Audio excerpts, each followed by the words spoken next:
Hello, everybody. Here in the auditorium and on Zoom. Welcome to Grand Rounds for today. Today, our speaker is Dr. Denise Hien, and her presentation is entitled Charting a Course for the Next Decade of Research on Traumatic Stress and Addictions. And before I introduce her, I just wanted to say a few things to the Zoom audience. Just remember that your cameras and microphones are off and will be off throughout the duration of the presentation. Also, don't try to communicate using the chat box. That's really reserved for the panel and the interpreters. But we do hope people have questions and comments at the end. And if you do, put them in the Q&A box, which should be at the bottom of your screen. Also, very importantly, please complete the evaluation for the Grand Rounds, which is important for us for planning the series.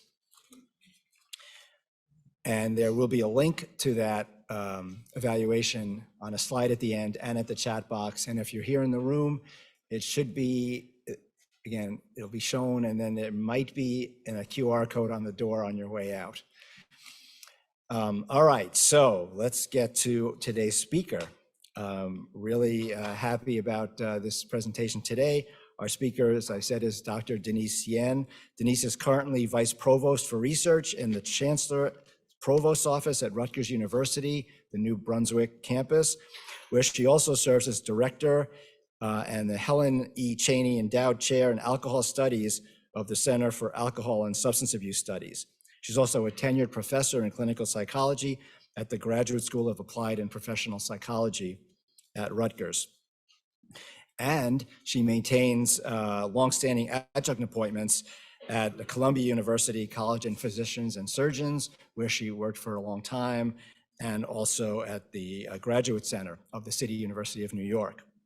Denise received her master's in science and master's in philosophy and PhD in clinical psychology at Columbia University Teachers College in New York City in 1992, and then completed postdoctoral training in substance use research at the Division on Substance Use Disorders at Columbia University's Medical Center.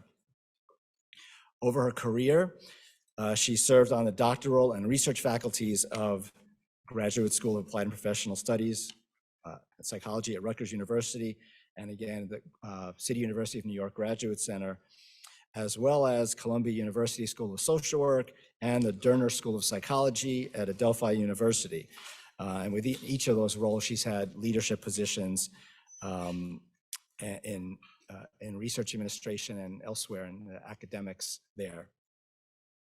As we'll see today, she and her group have conducted a long-standing program of research on minoritized women's mental health and addictions with continuous funding from the National Institute on Drug Abuse and the National Institute on Alcoholism and Alcohol Abuse, many grants for about 30 years now, which is quite an achievement. It's hard enough to get one grant, let alone for 30 years in a row. She's published many papers, presented at many different conferences, collaborated with many people, and really is one of the leaders in this link between trauma and later addiction, including in clinical trials of interventions. She's board certified in clinical psychology and has been a standing member on study sections for NIDA, various other NIH review groups, and a health disparities advisory group member to the NIDA director on Asian American and Pacific Islander issues. She's also won many awards, including the Humanitarian of the Year Service Award by the Center for Great Expectations, which is a substance use treatment center near Rutgers in New Jersey. And she's mentored many investigators on K Awards and T-level training awards, especially minoritized investigators. I also wanted to mention that I first met Denise when we were both graduate students, and then reconnected with her when she came to Rutgers when I was there in the 2010s. When I knew that we were looking for speakers related to substance use research, I immediately thought of her as the ideal person to bring up here. And I've discussed with her the possibility of collaborating in some way around research in our substance use programs here, which she has expressed an interest in doing. So I just wanted to say to anyone listening to the presentation today or watching it, if you see a possibility for a joint project or a collaboration, please let me know and I'll facilitate the discussion with Denise. Okay, so that's my talk for today. And now I'd like to present Dr. Denise Hien, and let's give her a warm welcome for her grand rounds today.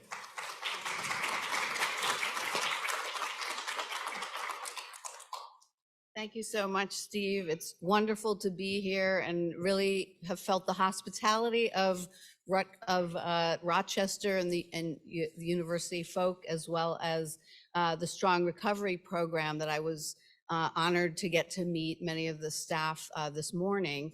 And so I will just say that I'm very pleased to be here in upstate New York. I went to college in Ithaca, New York, and so it feels like a home, coming back home. And also my dad, just by coincidence, was invited by Cornell University in the 1950s from Vietnam to attend, and he was given a full scholarship and room and board to attend university here. So our family has deep roots in this area.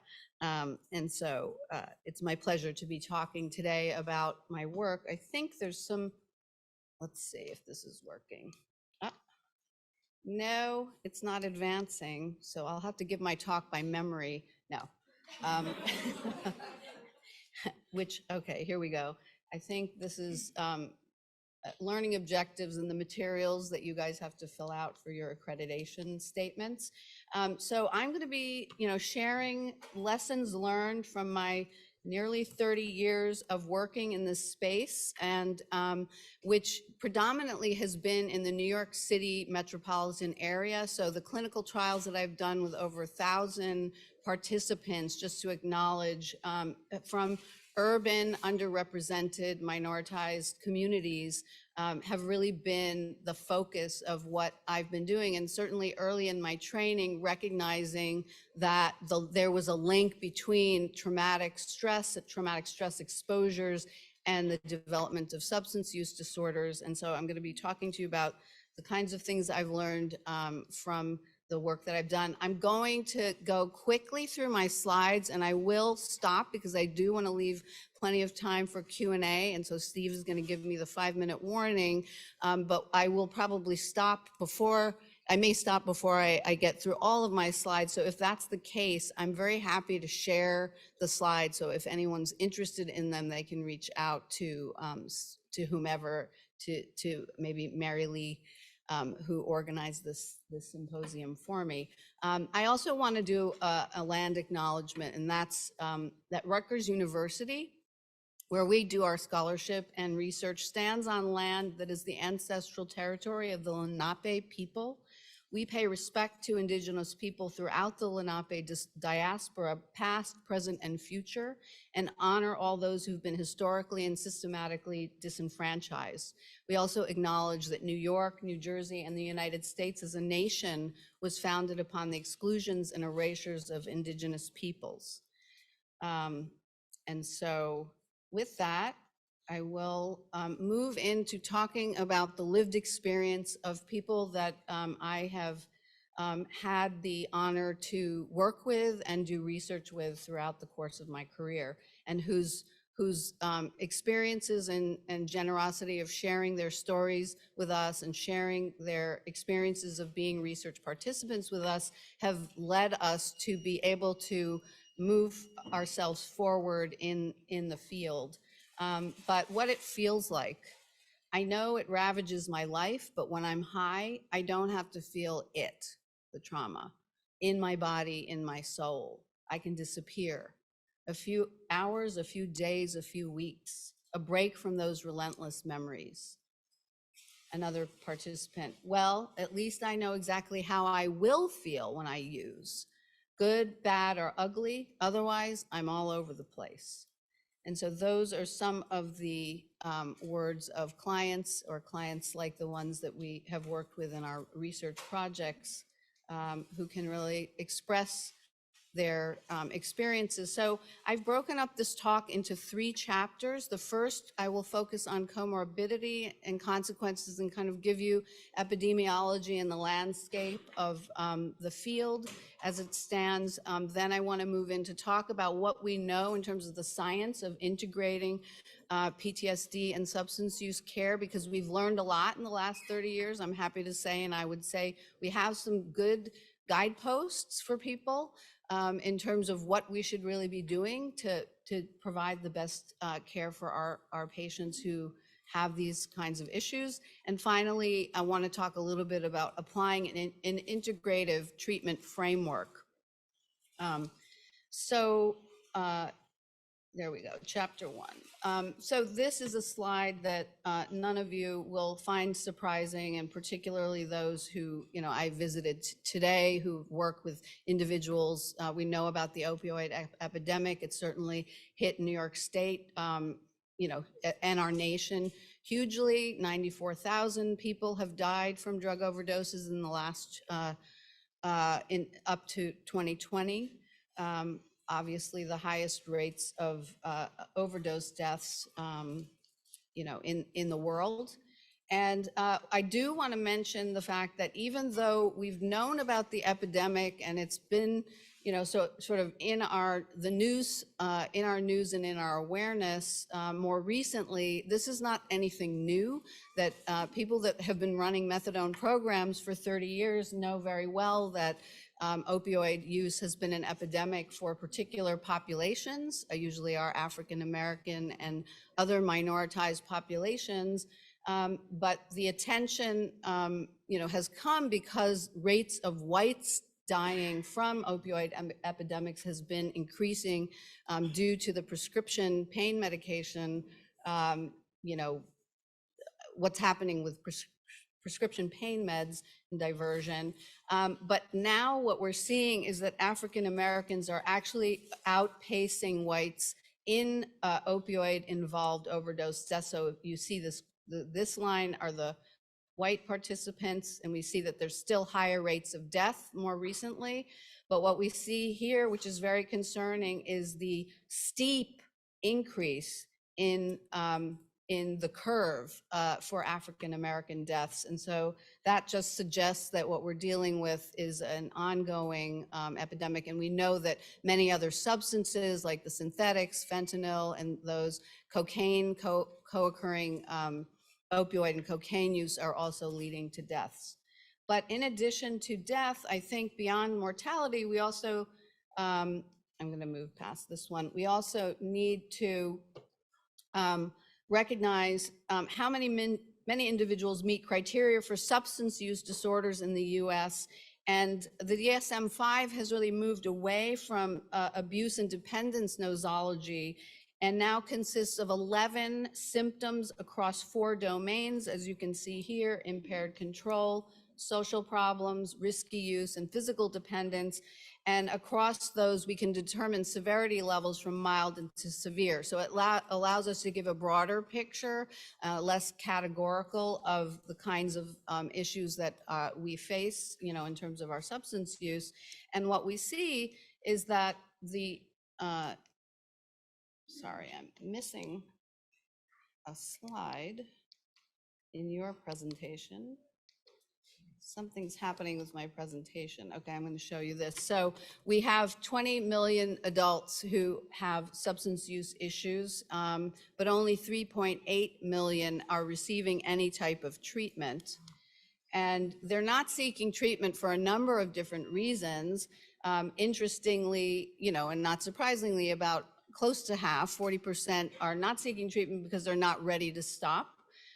Some of them is because of access to care or insurance coverage. Worried about stigma and negative job effects is a large other percentage. And when we think about those in mental health care, and what you see on the right are those that are receiving any kind of mental health care, which is about 9 million adults. Among those, very few receive any kind of substance use care in mental health treatment. So your programs here where you're able to provide integrated care are really at the top of, top of what we're wanting to see across the United States, but that isn't always the case. And so what I would say is that co-occurring substance misuse is the norm rather than the exception. And we are likely contending with many problems associated with substance use in the context of our psychiatric clinical care. And that's obviously sort of an elephant in the room in our consulting room. And so I'm turning to one large population that I have spent my career focusing in on, and that are those individuals who have substance use and misuse issues that also have experienced traumatic stress or trauma, and may also meet criteria for PTSD. So we see the lifetime prevalence rates of 10 to 14% for women and 5 to 6% for men across the globe, has very high, impact in terms of our social impact and societal impact and economic burden.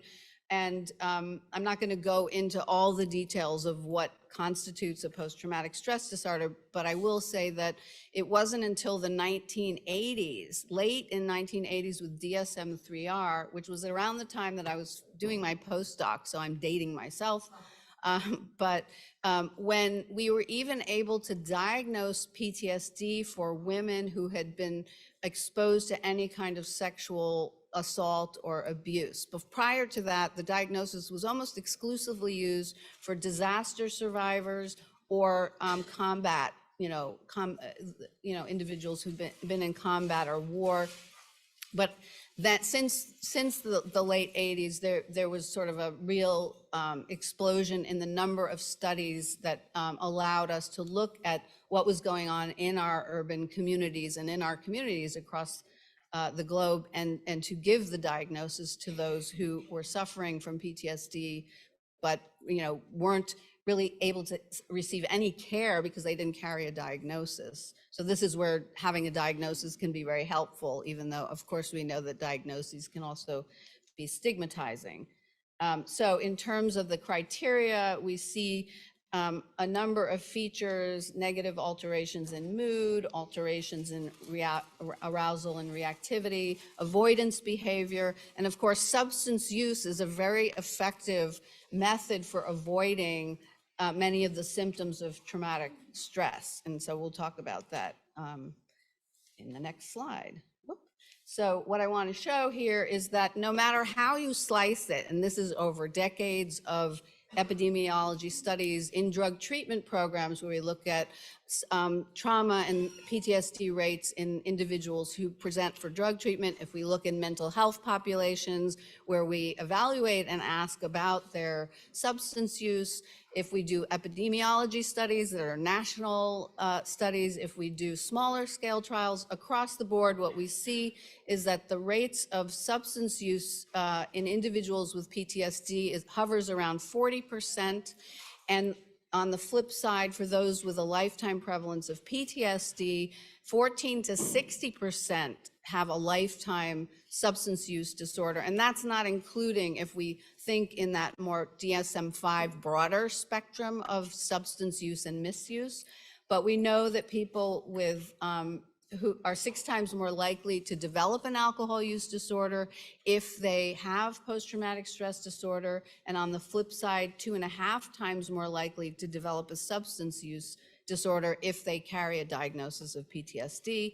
And what we see in this infographic is really that for both men and women, the majority of those who have one of these disorders also would meet criteria for 2 more on average. So what we're dealing with is a population that has multiple comorbidities. It's not usually just 1 or 2. So for people who have PTSD and also have a substance use disorder, they might have multiple substance use disorders, and they might also typically would meet criteria for at least 1 anxiety disorder, and 80% would meet criteria for a mood disorder. So you're dealing with a complex problem, and I will talk more about that in a moment. But so, how do we understand this co-occurrence. And last night at dinner, I had a lovely dinner with a number of colleagues from here, and learned that it was George Engel who, who wrote about the biopsychosocial model here at the University of Rochester. And so here's another variation on a biopsychosocial model. When we think about what's the relationship with PTSD and SUD, and so we know there are two prevailing ideas. One is that a high-risk lifestyle, like if you're a substance user, maybe you're in situations that make you more likely to be traumatized, and therefore you might be more likely to develop PTSD and trauma exposure. And on the flip side, the self-medication idea, which is that you use substances to manage those avoidance symptoms or many of the other symptoms of PTSD. And what all of the studies have shown in very elegant, increasingly elegant ways statistically, is that the self-medication model has borne out. So there really is a causal relationship for those who've been exposed to severe trauma, particularly in childhood, but even not necessarily in childhood, where if you have a trauma and you do develop PTSD, you are more likely to develop a substance use disorder. And the high risk model, is true and can be clinically relevant, but it isn't explanatory. What's explanatory is that usually the trauma may precede the substance use. And then what we see is that, of course, it's complicated, and the biopsychosocial model kind of helps us think about that, but we know that there are shared genetic factors. We also know that there are overlapping neurobiological effects of both trauma and substance use disorders, early life stress and its impact on brain development, as well as personality traits. But we know that there's a reciprocally reinforcing negative feedback loop that happens, and that there seems to be something about the reward system and the neurobiological dimensions of the reward system that also intersect with amygdala and the fear response that we know happens in the brain. And so there are biological and environmental factors, of course, that lead to this shared comorbidity. And I'll just direct you to Maria Rios and Murrock's published a really nice review paper on this topic. And then our group has also published on this. And so if anybody's interested in that, you can find out more. But so what do we know? Co-occurring PTSD and substance use exact a huge toll. We know that people that have multiple comorbidities have more severe issues. So it's not just that they have more, but the ones that they have rate as more severe. They are less likely to seek help. We see higher dropout rates, so they cannot necessarily show up for treatment the way that many treatment programs would want them to. So they might be considered to be bad patients, like 3 strikes and you're out if you don't show up for your sessions, but they just may not be able to. And of course, there are other barriers to care, and they're at increased risk of relapse. And then finally, in terms of thinking about complex trauma, which is a term that in the international nosology system, the ICD-10 and 11 have disorders of extreme stress or complex trauma. Here we talk about complex PTSD, but it falls under the PTSD diagnosis. But what we see in most of the people, I would say, we've looked diagnostically at our samples of individuals who have substance use and also have post-traumatic stress disorder, is you see disturbed attachment and interpersonal relationships. You see ongoing interpersonal trauma, impairments in emotional regulation or dysregulation, and then in substance use impacting and also dissociation and other features. So it's a complicated clinical problem that we need to address. And I will say that we have, research that, and I'm going to show you, what we have in terms of the treatment research. But one of the limitations of our treatment research is that our RCTs are designed to be, controllable. The participants you have in your studies are, you want to have them be as homogeneous as possible, because you want to be able to control, if you're delivering a particular type of treatment to a population. and you want them to attend treatment, you want them to stay in your study, but they drop out of your study because, and so the very nature and the very type of problem that you're studying is not a very good fit for the kinds of randomized controlled trial designs that we have. It's the best we can do, but we're trying, we try to deliver treatments like 3 months. Most randomized clinical trials are at the maximum about 3 months long.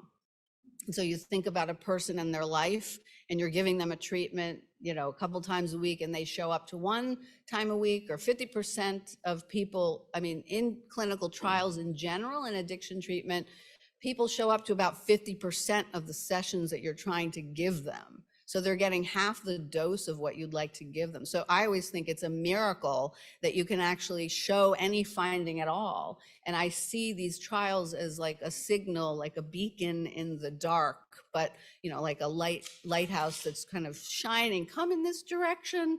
But that's sort of been what we've had to deal with, in understanding the treatments. But I think a lot of it stems from the complexity of the problem that we're trying to address and the limitations in the designs that we have to do the research. Finally, just everybody knows all about the pandemic, but what we have seen is really, and I just like to put this out to people to use the concept of the syndemic. When we think about the opioid epidemic, we think about the pandemic and what it has exposed in terms of the inequalities of, healthcare outcomes available to certain populations, and the racism, our racial pandemic epidemic that we're also dealing with, and the collision of all of these things really is centered with traumatic stress at the center. And so it's a framework that we've been applying in thinking about the work that we do in our spaces. And so now I'm going to turn to the science of integrated PTSD and SUD care. And I will say that I am not focusing in this talk on a very important aspect, 2 very important aspects that are kind of, they're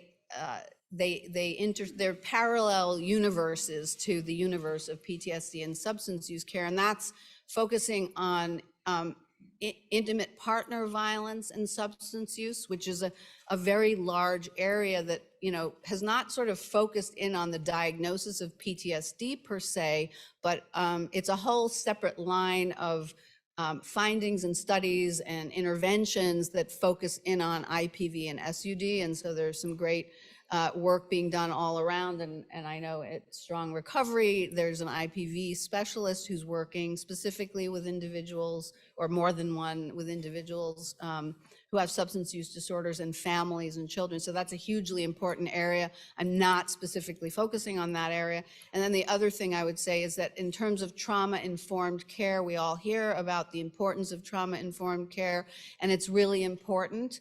And that involves, having an understanding that individuals who come into our consulting rooms carry trauma with them. And so I feel like we should always be doing trauma-informed care and recognizing that our clients and patients have lives, and that we may be triggering in the ways that we do our business. And so to do our best to have policies and practices in any kind of healthcare that kind of acknowledge and own that that's an aspect of what our clients may be dealing with.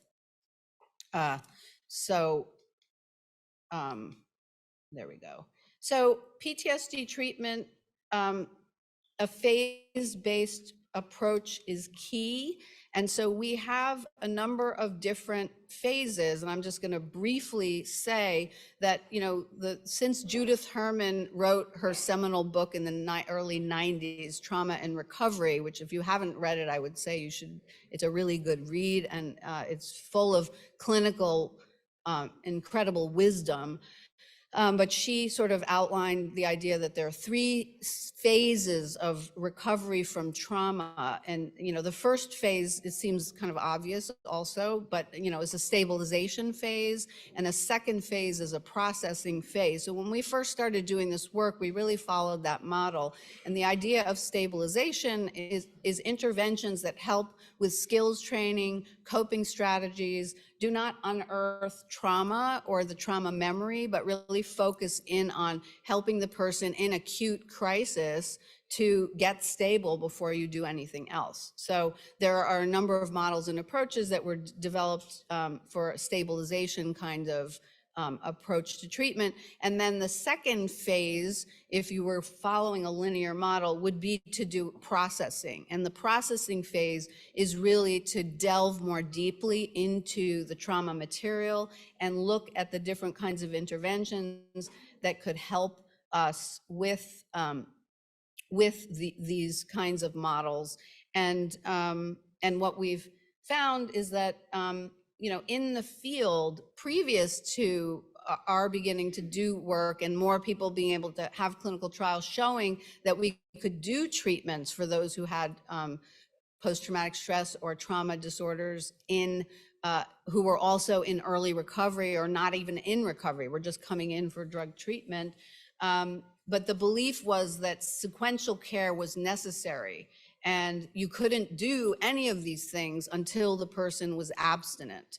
And I would say that we can now say that's an old model and we really shouldn't be living in that model. Of course, there are examples of cases where you might not want to start immediately, but there is a sort of fragilizing, that's probably not a word, but feeling that our patients are more fragile than they really are. Maybe we are more fragile than our clients are. And, so there are those kinds of adoption questions about afraid that if I tackle this, my patient is going to relapse and get worse. And I can happily tell you that all of our research has shown that siloed care is actually harmful and that over 50 clinical trials have been conducted for PTSD and SUD at this point. How many people would be surprised at hearing that?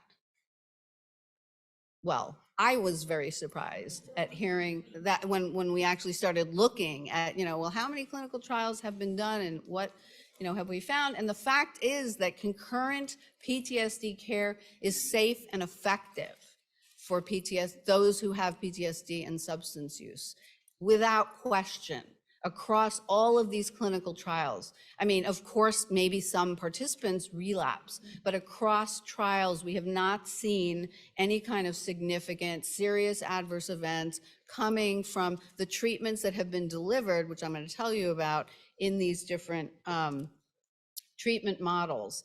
And two of the treatments that have been most widely tested, and by no means are they the only ones, are a seeking safety model, which was developed by Lisa Najovitz, and it's a skill-based intervention. It focuses on psychoeducation. It does not unearth trauma material, but there's 25 sessions, there's a lot of case management, there's a lot of safety planning, there's some relapse prevention in it. There's a lot about what is PTSD, how do you get triggered, how do you manage it, harmful relationships, boundaries, and things like that. So that's that model. And then the phase 2 model that has also now been widely tested is a concurrent treatment for PTSD and substance use with prolonged exposure called COPE. And this is a trauma-focused intervention that does do the phase 2 kind of intensive trauma work. So prolonged exposure is you do imaginal exposure where the person selects a memory, or you work with the person to select a memory of the traumatic event, and then you process it with the person where they're in the moment, telling you what happened, and you, the therapist, are basically listening and encouraging, and every once in a while you ask, how just stressed are you feeling? Like, what is your SUDS level? And you are also doing in vivo exposures where you're identifying a hierarchy of events that bring up your PTSD or anxiety, and you're helping the person move to increasingly more anxiety provoking events in their real life. So for example, someone who was exposed to combat and comes back to this country and is freaking out and can't be in a vehicle, because they start having fear of something that had happened to them. You help them get into the vehicle and stay in the vehicle until the SUDS level goes down. So that's basically what that is. But COPE also includes relapse prevention in addition. And so both of these types of treatments have been shown to be safe and effective. But I will tell you more about that. And so what we've seen is that it appeared that trauma-focused interventions like prolonged exposure or cognitive processing therapy or EMDR, those kinds of approaches that really delve into the traumatic material, appear to be superior to skills-based treatments in addressing PTSD. And so we see that in a relatively recent JAMA Psychiatry publication, but a relatively small sample. And this was the only head-to-head trial that showed superiority of a trauma-focused intervention. And so the question is, should we wait to treat PTSD in those with substance use, and PTSD diagnosis? No, that's the answer. Combined treatments are tolerable, safe, and effective. We see greater reduction in PTSD is also associated with greater substance use improvement. And the opposite appears to be less true. And so I'll just show you one of the studies that we did that was a secondary analysis of I did a multi-site trial across the country, 7 different sites where we delivered stage 1 stabilization. We delivered seeking safety in drug treatment programs across the country. It was the therapists from the programs delivered the intervention, and they were in group, and their supervisors supervised them doing the intervention. So this was a secondary analysis of 353 participants. And basically the gray box shows you when participants, in terms of time frame, when their PTSD scores had reduced significantly in terms of their use and then the curves are basically showing you which treatments they were in and also what their substance use level was. And so this is a little complicated to show you, but what you basically want to be looking at are this light blue curve, which are those people who are heavily using substances. So they're coming to treatment and they're basically not using at all. They're using at least 4 times a week. The amount could be very much. And the light yellow curve is the same group of users. The yellow ones are in the COPE treatment. The blue ones are in the just relapse prevention comparison treatment. So they're getting no trauma work. The people in the yellow boxes are getting intensive trauma processing, right? And so what you can see very clearly is that everybody gets a little bit better, right? But the people that receive the non-trauma treatment don't ever make it into the gray box, where the gray box is reduction to a clinically significant reduction in their symptoms of PTSD, where you see that the people who are using the most in receiving the trauma-focused treatments, not only do they not drop out of treatment, but they also have much better effects than those in the comparison group. So that's a really important finding that really suggests that our patients aren't as fragile as we think, and that it's very important to deliver the right kind of care for them to get to see us move along in our process. And then finally, in terms of combined treatments, although we're sort of behind in terms of the pharmacotherapy treatment targets, we know that there are a lot of medications that can be used to help us address substance use disorder, and then also agents that target either PTSD, psychiatric treatment, or agents that target alcohol or substance use alone, or have been thought to target both, and aversive agents like disulfiram, and agents for withdrawal. So what we know is there haven't been a lot of RCTs. So when we made this slide, there's probably a couple of more now, but it was 9 RCTs in this space. And what could we say about it? What we could say is that there are significant reductions in both trauma, PTSD, and alcohol outcomes.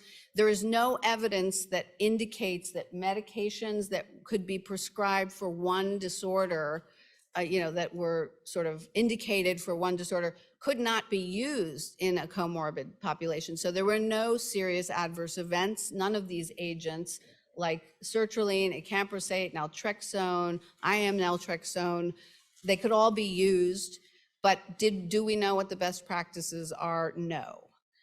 So we're not there yet, although I do stay tuned because I do have some more for you on that.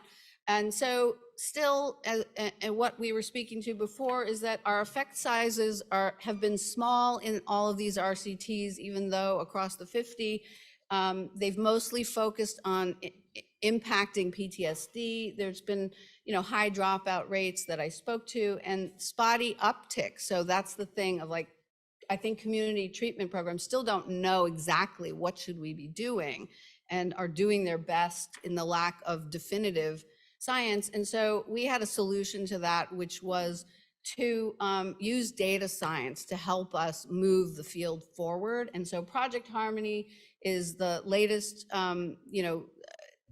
study that we've been doing, I and my collaborators, and it's an effort to pool all of the existing clinical trials across the world that have tried to address PTSD and substance use into what's known as an IPDMA, or individual patient data meta-analysis. So we basically cold called all of these investigators and asked them if they would share their data sets with us, de-identified, of course, and we were able to do it. So I'm going to tell you a little bit about it before I stop. And so this is my wonderful team. I don't have time to go into each person, but it's cross-institutional and cross-international. And our team meets together still via Zoom, and we always did do that even before the pandemic, but on a weekly basis. And we also have a lot of trainees and early career individuals that we do a monthly meeting who are passionate in this space as well. We created an international consortium of addiction, stress, and trauma called CAST. And these are some of the members who have shared their data with us and are part of this consortium. And one of the things we did, as part of some of the pre-work for Project Harmony was we had to categorize all the different treatments that have been done across the 50 studies into, and decide together what we're going to call these treatments. So we did a publication that came out of a survey that we did with our consortium and expert panel that identified sort of 8 different ways we could think about classifying our interventions, because Project Harmony, in essence, the goal was to compare across all these different treatments that have been delivered, which things work the best, and which, across all of the trials that have been done, without having to do, we could never do a comparative effectiveness trial because of the difficulties with this, with our population and the number of years it takes to do any of these clinical trials. Let me tell you, it's many, many years before anything hits the press. And so we really urgently need to know more. So we did a systematic review and a network meta-analysis to identify all of the studies that met our criteria. And we also then did this IPDMA that I'm talking about, where people did send us their trials for the most part. We ended up with 36 clinical trials, 4,200 participants in the IPDMA. And what we did was we used innovative data science methods to create what I call a virtual clinical trial, or VCT, which I think is a really cute acronym that people should start using in the future.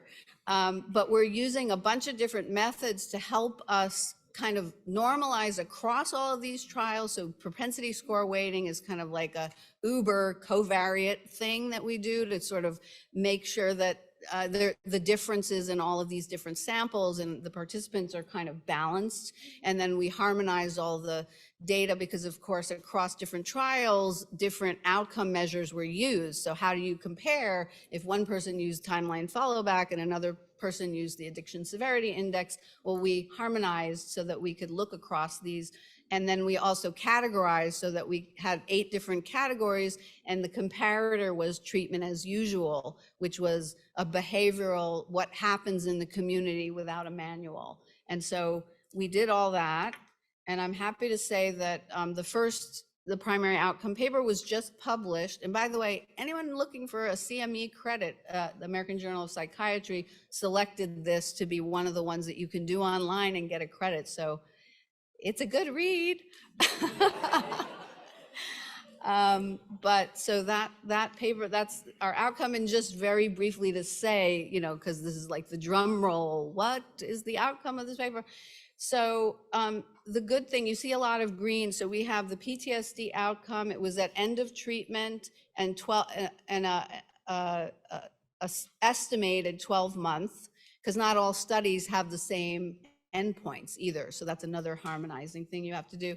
We looked at alcohol outcomes and drug outcomes, and these were the 8 different categories of treatment types compared against treatment as usual.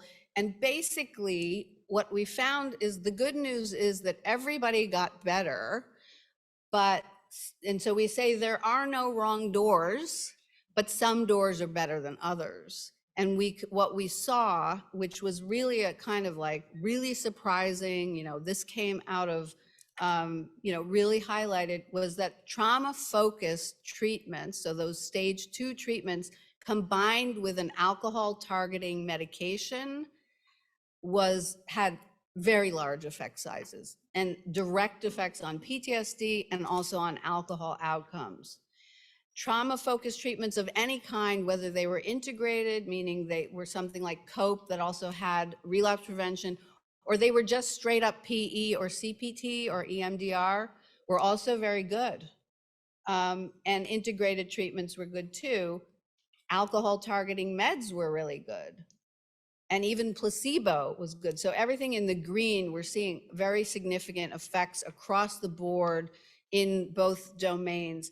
We need to do better in terms of impacting drug.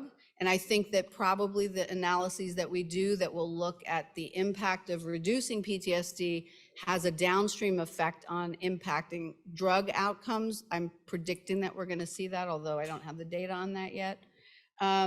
And then certain treatments like the seeking safety treatment, the treatments that like relapse prevention, they're good. And if that's what you can do, do it, because they definitely help, but they don't move the dial the way that the trauma-focused combination with meds do.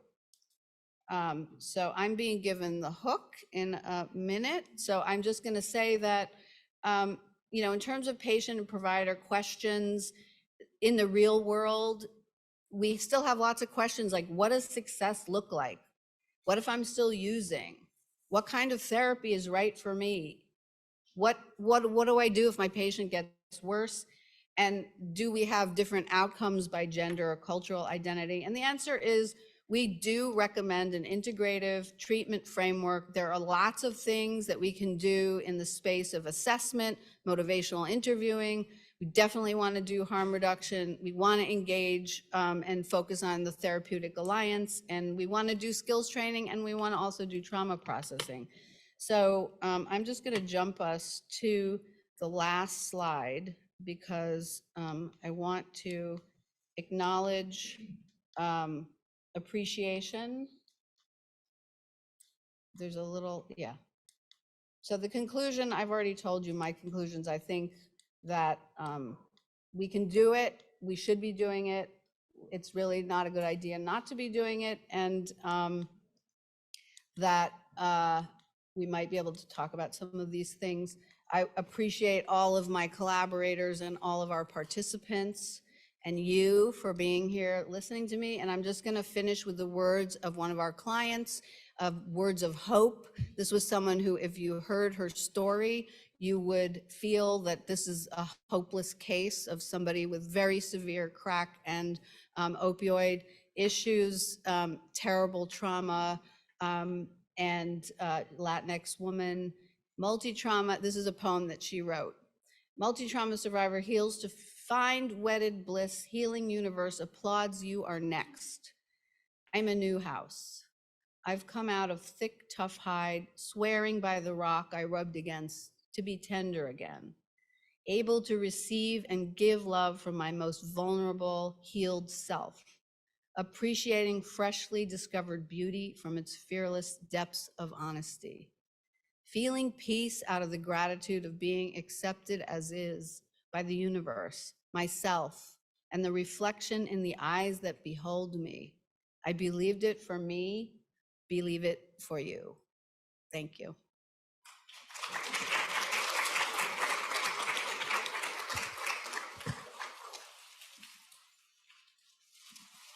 And we have time. We do. I appreciate As I was saying, I appreciate you skipping a few slides to leave more time for discussion. So let's get right to it. We have a question from one of our Zoom attendees. First, thank you for this wonderful overview of your work. And this person said, I lead a research lab on interventions for reducing loneliness, including via peer supports. Do you have thoughts on peer support specialists for patients with PTSD and SUD, benefits or potential harms? Yeah, so I think peer support specialists are unsung heroes. So I would say, particularly with the rollout of the opioid, medications for treatment of opioid use disorders, we just didn't have enough people on the ground who could really, so even all of our case acts, all of our trained people in addictions, there were not enough. And so the task sharing model of having peer specialists be involved is really wonderful. I also feel like peer specialists don't get the support and training that they need. And so a peer specialist has the ability, because of their own experience, their own lived experience, to connect with clients and but at the same time, they are vulnerable. These are extremely traumatized individuals. They're often like the first respond, or they are the first responders in this. And so loneliness and, kind of they themselves need trauma care and support and wellness and, more. And so I think if we're going to be committed to having peer specialists as part of our treatment teams, we also need to really be thoughtful about not taking advantage and providing them with the supports that they need. Okay. Now we've had 2 requests already for copies of your slides. Is that Okay. something you're willing to share? Yes. Okay. Sharing is caring. And I feel like, hashtag better together, That sounds almost as good as Meliora. Meliora. Okay, next question. Thanks for your work and for a great talk. Although it becomes even more complex to do so, are there considerations or future directions for also providing sequential treatment for common comorbidities like chronic pain and insomnia? I think there's room for all, so one thing is what do we do in clinical trials? And then one thing is what do we do in the real world? And yes, our clients also, I didn't talk about it at all, but have multiple medical comorbidities. And so I think whatever we are able to do, we should do to support our clients in a holistic fashion. Okay, thank you. Yep. And now, any questions from our in-person attendees here? Just 1 second, I'll bring you this microphone.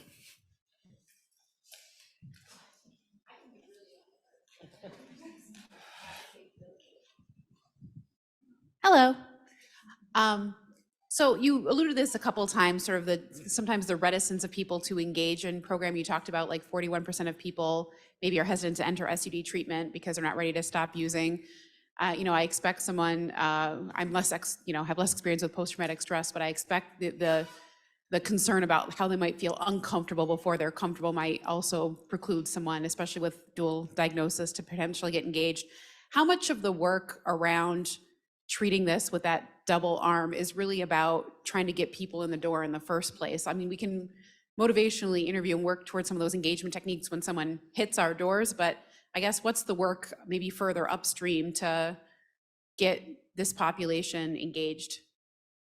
Right, so I think that it's, reducing stigma would be, that's not my space, but it strikes me that, if we could do more, and the sort of irony of the opioid epidemic is that I think that there is a reduction in stigma. I mean, it's not gone, but for people to recognize that, it could happen to anyone, it could happen in anyone's family. And so getting care for it is not something that people should shy away from. Of course, there will be, exceptions, but I do think that that's a big area. And then what you're talking about, and I think there are some researchers here that are doing engagement-focused work, is very important to, find different ways to get people in the door, or find different ways we have to find different ways to deliver our interventions. So we've been trying to work on some technology-based, could we sort of put some kind of trauma-focused, intervention that would be more accessible, like app-based. We haven't made huge progress on that because I really feel like it takes, like having all of you here is wonderful. There is a personal, touch that it could be needed in doing this kind of work, but I do think a lot of work on the earlier end could also be helpful to get people to come in, but also not feeling like there are things we can give our clients and that it's not as hopeless as people might feel. Okay, I think we have time for one more question. Thank you so much for this very informative presentation. My question is, can you suggest a certain reference for a specific area that would include PTSD, SUD, healthcare providers, and the pandemic? Do you know if there's some combination of studies that are really geared towards that combination? So the International Society for Traumatic Stress Studies, if you go on their website, and I'm a member of the organization also, but in our most recent conference, it was totally devoted to kind of the intersections in those spaces. So there's probably resources that you could find in that area. And then the other thing that I think of that I really recommend to everyone is that the Veterans Administration National Center for PTSD has, led by Sonia Norman and others, has really produced a lot of materials that are paid for by our taxpayer dollars and are available to clinicians and providers. And it's just, there's apps, there's things that, help you coach, there's things that help you supervise, and they also have been working in the space of delivering also virtual interventions during the pandemic. And so I would look there as well. Thank you. All right, well, we had another question on the Zoom, which we don't have time to answer, but I'll send you that afterwards. So anyway, excellent presentation, really important topic. You've done incredible work for so long in it. It's great to see, and I think we can all learn a lot from that in terms of some things that we do here. So let's thank Dr. Hien for an excellent talk. Thanks for having me.